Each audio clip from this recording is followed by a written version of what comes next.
Hablar de Luciano González Osorio es hablar de historia viva del periodismo malagueño. Lo fichó el alcalde Pedro Aparicio para montar de cero el primer gabinete de prensa con que contó el Ayuntamiento de Málaga.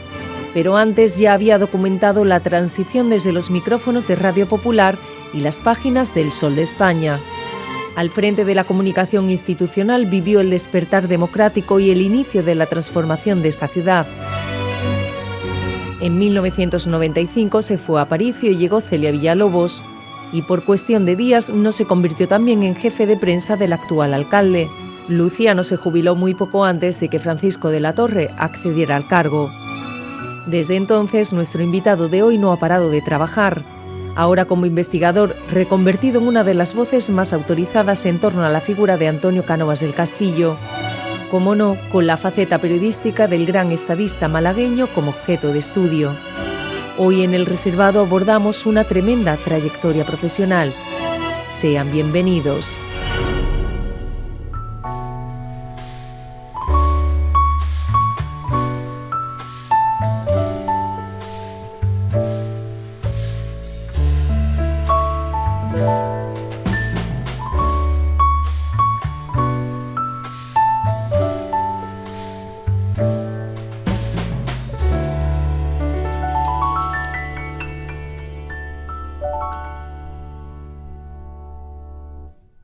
Hola Luciano, ¿qué tal?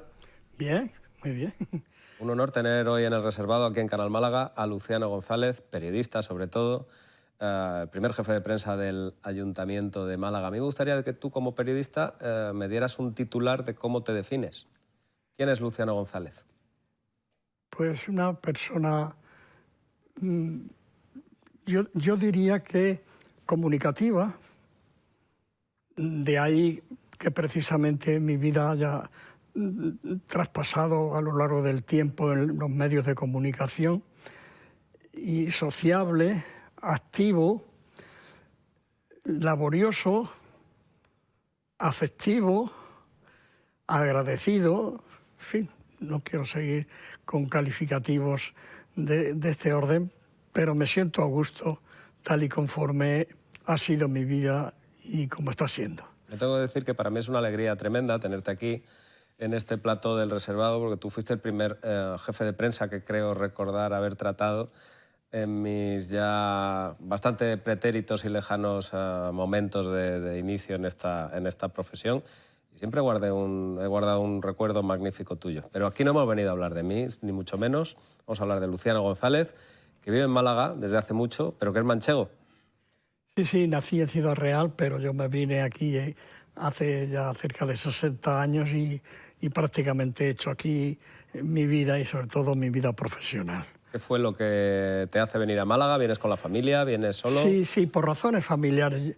Yo venía no directamente de Ciudad Real, sino de Las Palmas de Gran Canarias, porque mi madre era canaria, era de las islas, era de Santa María de Guía, pero toda la familia, mis abuelos, mis tíos, vivían allí.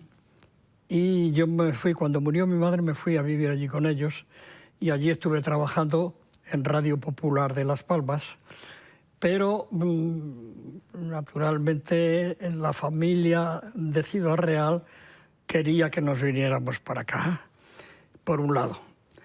Y eso me hacía pensar en que tenía que venir a la península. Pero luego después es que yo trabajaba en la radio, pero no tenía la titulación de periodista todavía, y quería tener la titulación. Y para ello no tuve más remedio que venirme a la península, porque se habían cerrado las escuelas oficiales de periodismo, porque se habían abierto las facultades de periodismo y había que hacer entonces la carrera que tú hiciste ya aquí, pero yo la hice en Madrid. No, yo soy de Madrid también. Ah, lo hiciste también en Madrid. Como Luciano, ¿cuándo siente el veneno del periodismo en sus venas? Pues yo lo siento prácticamente de siempre. Fíjate que ya de joven yo escuchaba Radio Nacional de España y había una voz que gustaba y yo decía, la voz era de un periodista, David Cubedo. y lo recuerdo hasta físicamente, porque luego las fotografías han salido, y yo decía, qué bonito trabajo, qué bien lo que hace este señor, que me gustaría a mí ser locutor de radio. Y efectivamente fui locutor de radio, en Radio Popular de Las Palmas. Allí estuve 3 o 4 años y con unos trabajos verdaderamente ilusionantes, porque era una radio nueva. Llegar y besar el santo. Bueno, ¿y por qué Málaga? Pues Málaga por varias razones. Primero, porque el clima era muy parecido. Segundo, porque mi esposa tenía familia y tiene familia aquí en Málaga. Y, en fin, y por otro lado, porque el director general de la COPE, Valentín, me dijo que aquí en Málaga había posibilidades. Luciano, ¿empiezas a trabajar en COPE? Empiezo a trabajar en COPE. Pero también en prensa escrita. Bien, al poco tiempo. ¿Cómo fue eso? Pues yo recuerdo que en una rueda de prensa que nos invitaron a los representantes de los medios, estábamos tomando unas aceitunas previas al almuerzo de la rueda de prensa y se me acercan Rafael de Loma y el director Nicolás de Laurenti de Sol de España y dice, ¿cuándo te vienes con nosotros? Yo llevaba ya en la radio popular aquí 3 o 4 años. Y digo, cuando tú digas, en fin, eso está en vuestras manos. Y con este ofrecimiento, al poco tiempo yo ya había terminado tercero y no sé si estaba en cuarto ya. Llamo desde Madrid porque teníamos que hacer prácticas, cosa que tú has experimentado. Y entonces yo desde Madrid llamé y dije, mira, tengo que hacer prácticas. Aquí ha salido una relación de posibilidades de hacer prácticas en Málaga. Yo ya estaba aquí en Málaga. Y entonces, ¿qué hago? Solicito Sur, la tarde, o Sol de España me puede acoger. Y me dice Rafael de Loma, ¿cuándo vienes? Digo, pues la semana que viene, en julio, terminados los exámenes. Pues cuando vengas te pasas por aquí. Efectivamente, regresé de Madrid y al mes siguiente me incorporé a la redacción de Sol de España. Donde viviste ese periodo tan apasionante como fue la transición, ¿no? Toda la transición, porque ya estamos hablando del año 78, 79, claro. No, antes incluso. No. Eso es cuando ya ingresé en el ayuntamiento. Estamos hablando del año 74, 75, etc. Y entonces yo empecé en Sol de España en una edición de tarde que duró poco tiempo. Es un experimento que tuvo Sol de España. Tenía la edición por la mañana, a color, si recuerdas, el periódico tenía sobre todo color rojo y tal, muy impactante, un diseño maravilloso y atractivo, moderno, y por la tarde era azul. Y yo estaba en la redacción de la vespertina, pero aquello no duró un año. Y ya inmediatamente después pasé a llevar la página laboral. Conservo la carta en donde el director me envía y me hace responsable de atender la página laboral, y diariamente yo tendría que andar con los sindicatos, con las empresas, etcétera. Y yo recuerdo sobre todo que en aquella transición había huelgas, porque era la lucha antifranquista y la secuela que todavía duraba en los gobiernos inmediatamente posteriores a la muerte de Franco, Arias Navarro, etc. Y yo asistía a las huelgas, que por ejemplo, la huelga de hostelería se hacía en los Pinares de Torremolinos. Por la tarde, más o menos a estas horas, cuando terminaban el almuerzo, los comedores, iban todos los trabajadores de hostelería y era la asamblea de pie. Y yo me las vivía. Y la de transporte exactamente igual. Y los PNN, profesores no numerarios, pues también tenían sus reivindicaciones laborales porque no tenían una asignación adecuada. Un periodo apasionante e ilusionante. ¿Qué te parece cuando ahora escuchas todos esos cánticos que denostan la transición? Bueno, pues la transición fue verdaderamente espejo de lo que era la sociedad española entonces. Estaba muy cansada y luchaba contra la dictadura y quería la libertad. Por tanto, los gritos en la calle eran permanentemente libertad, libertad, amnistía, amnistía. Y, por ejemplo, el 4 de diciembre, ¿El Estatuto de famoso Autonomía? aquí, con la muerte de Martín Caparrós, yo lo viví también, efectivamente, aquella manifestación inmensa pidiendo la autonomía, etcétera. Todo eso fueron momentos verdaderamente memorables que han quedado grabados en mi historia personal y que han contribuido perfectamente a formar mi espíritu democrático y mi concepción política y mi ideología que la tengo. ¿Y qué te parece, Luciano, que ahora que haya quien quiera enterrar toda esa enseñanza? Bueno, eso es imposible, aunque haya quien lo quiera, pero no se puede borrar. Por tanto, mientras estemos los que vivimos el momento de la transición, y supongo que las generaciones posteriores que también han ido aprendiendo lo que fue aquella lucha y lo que costó conseguir la democracia en España, eso no se puede borrar, aunque efectivamente hay quienes quieren olvidarlo, pero no pasarán, dice el canta. Bien traído, bien traído. Bueno, ¿y cómo fue aquello de meterse en el ayuntamiento? Tú que eras un periodista de pro. Pues sencillamente, cuando Andrés García Maldonado, periodista, llevaba la política municipal en Sol de España, yo pasé de laboral a política municipal. Y entonces tenía que cubrir la información municipal. La prueba está que cuando el 19 de abril del 79 toma posesión el alcalde democrático, entonces Pedro Aparicio, yo cubrí aquella información como periodista de Sol de España y recuerdo perfectamente cómo fue aquel pleno, con sus anécdotas, que yo reflejé en la crónica que salió al día siguiente, y ahí está el periódico Sol de España del 20 de abril del 79, con mi firma, que yo entonces firmaba Luciano G. Osorio, porque en Málaga hay otro ciudadano, y además amigo, que se llama también Luciano González.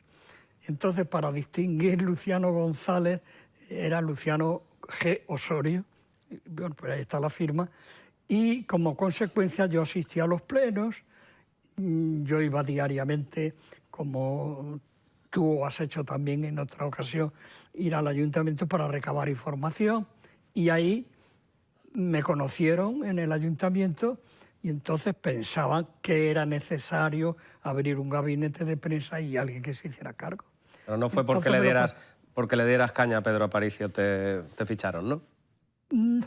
No, yo cubría la información, a mi juicio, honestamente, conforme correspondía. Todavía era pronto y eran los primeros meses de su actividad como alcalde. Me tocó hacerle una entrevista y no sé si fue como consecuencia de ese conocimiento a través del contacto más o menos diario, de la entrevista y tal, pues me parece que había una terna de nombres para ocupar el puesto y lo sometió a los portavoces de todos los partidos. Es decir, que no fue una designación al uso, decir este señor, sino que todos, tanto UCD, Andrés García Maldonado, como el Partido Comunista, Leopoldo del Prado, como el Partido Socialista de Andalucía, entonces, que es el partido PA, Partido Andalucista después, Rafael García Cervantes, como el portavoz del propio partido Paco Oliva.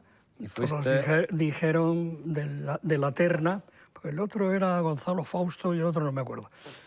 Y me conocían y dijeron Luciano. Y entonces pues me llamaron y el 2 de enero de 1980 empecé a trabajar y llego y me encuentro que no hay absolutamente nada para el gabinete Tuviste que montarlo de inicio. de cero.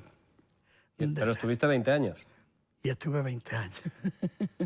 Sí, fue difícil porque es una tarea, quien está en un lado y pasa al otro, hay que amoldarse, pero evidentemente yo tuve buen trato por parte de todos los grupos políticos, quiero decirlo, porque tengo que aclarar que yo no era el periodista del alcalde, yo era periodista del ayuntamiento.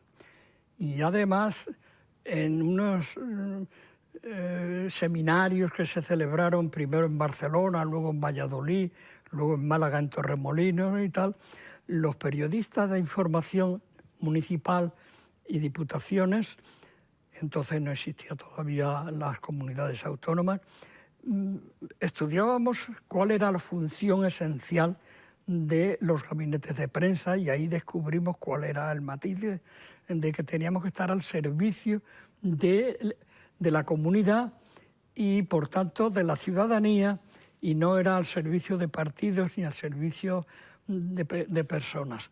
Y yo recuerdo, por ejemplo, de haber recibido tarjetas de felicitación de miembros, por ejemplo, del CDS o incluso de UCD, felicitándome por la gestión que hacía, y alguno del PP pues iba al gabinete de prensa y estaba continuamente viendo la prensa y viendo los teletipos, aquello estaba abierto. ¿Qué momento recuerdas como el más complicado de esos 20 años de gestión comunicativa, Luciano? Pues hay muchos, porque durante tanto tiempo pues da ocasión para hacer balance de las dificultades. Uno muy difícil fue cuando le presentan a Pedro Aparicio y al Partido Socialista, le presentan lo que llama la oposición un voto contrario, es decir, se suman, como se denomina normalmente, a quienes se unen para derrocar un gobierno, ¿no? Pues entonces se une UCD, Partido Comunista, que sumaban votos suficientes para presentarle no el voto de confianza, sino el contrario. Eso fue un momento difícil porque peligraba naturalmente el gobierno municipal tal y conforme estaba establecido. Y en aquella ocasión no salió adelante. La moción de censura no salió. La moción de censura, que decíamos, no salió adelante y fue un momento muy difícil. Fue al poco tiempo, al año y pico de estar en el ayuntamiento. Las inundaciones del 89 tampoco serían fáciles. Ese fue también, ¿no? Y otro de los momentos más difíciles. Las inundaciones del 89. Y que además creo que tú también lo viviste. Fue un impacto. Pedro Aparicio estaba en Japón acompañando al que entonces era presidente de la Junta de Andalucía, haciendo promoción del parque tecnológico. Y en esto que vine aquel mediodía de nubes negras, chaparrón y el desastre. Inmediatamente estaba haciendo de alcalde Curro Flores. Estaba haciendo de alcalde y inmediatamente voló para Málaga Pedro Aparicio y se hizo cargo, y entonces los bomberos, la policía, los servicios municipales, en fin, todos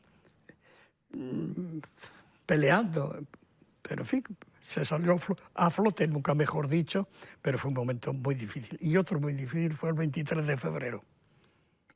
También te en tocó el año vivirlo. 81 también vi yo, claro, naturalmente aquello fue muy desagradable y peligró todo. ¿Cómo ha cambiado el mundo del periodismo, el mundo de la comunicación corporativa, ¿no?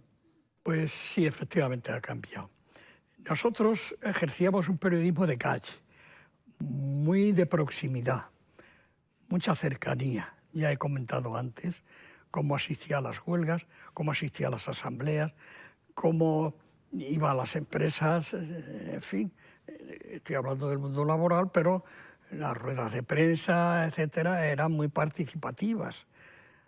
Ahora, básicamente, han ido proliferando los gabinetes de prensa, no solamente en las instituciones, en las empresas y en cualquier departamento que sea un poco notable o cualquier empresa que quiera tener difusión, crea su gabinete y emite comunicados y noticias, y en las redacciones lo que se espera es que vayan llegando los correos con las informaciones, y desde la mesa de despacho pienso que, hombre, depende del medio correspondiente, pero la mayoría se ajusta un poco a esas noticias que le vienen dadas.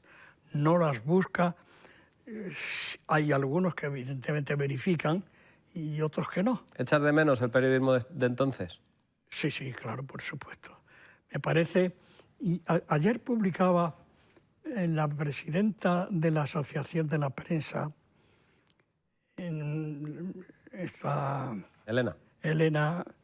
Blanco Castilla, un artículo con motivo del día, antes de ayer, de la libertad de prensa.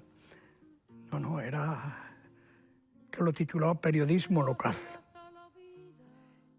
Y hablaba de la riqueza que supone el periodista de proximidad, que conoce a la gente, que conoce las instituciones, que conoce los barrios, que conoce las deficiencias, el periodista que está bien informado, porque un periodista, para ser periodista a pleno pulmón, tiene que estar muy bien enterado de la vida social, de la vida de la calle, de la vida en general y por tanto de todo lo que se cuece en su entorno. Y le di valor a ese trabajo de Elena porque daba en el clavo de lo que hace falta hoy día: potenciar el periodismo local y darle el prestigio que merece el periodista, que es esencial en la vida democrática. No hay democracia si no hay libertad de prensa, y no hay libertad si no hay periodistas libres e independientes. Esto es fundamental. De manera que, y eso lo echo mucho de menos. Y viste un cambio de gobierno también, de Pedro Aparicio, se pasó primero a Celia Villalobos, y no tuviste a Paco de la Torre como alcalde por cuestión de días, ¿no?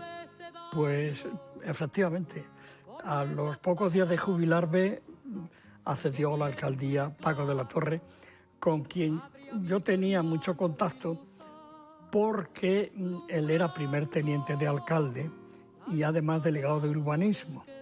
Y yo asistía a los plenos y a las comisiones de urbanismo que él presidía, y por tanto yo tenía mucho contacto con él, y evidentemente de siempre. Pero yo es que a Paco de la Torre, además, voy a retrotraerme a los tiempos de cuando yo trabajaba en la radio. Yo lo conocí cuando él era presidente de la Diputación. Él tendría los 28, 29 años, y yo al poco tiempo de estar aquí, y hubo unas elecciones, tal y conforme era la dinámica en las diputaciones, y para salir presidente. Él era presidente, pero había terminado el plazo y había una renovación. Se presentaba él también, y también se presentaba otro candidato, Francisco Cabeza, Paco Cabeza como era conocido. Y entonces... Que terminó llevándose el gato al agua, ¿no? Efectivamente. Entonces, terminadas las votaciones que votaban los diputados, yo fui a hacerle una entrevista a Paco de la Torre como candidato que había perdido, también se la hice al ganador, era mi obligación, pero entonces voy a terminar brevemente, pero le hago una pregunta y me dice, no puedo por estos momentos, estoy que no puedo hablar, espérate un cuarto de hora. Y al cuarto de hora me atiende y yo le pregunto qué tenía que decir y me lo resume. He sido traicionado. Anoche llamé a todos y todos menos 2 me dijeron que me iban a votar. Y entonces, al ver la votación, resulta que habían sido 11 votos a favor y 11 votos en contra. Pero como era mayor que Paco Cabeza, le correspondió ocupar la Diputación a Paco Cabeza. Ahí conocí yo a Paco de la Torre, una amistad de siempre.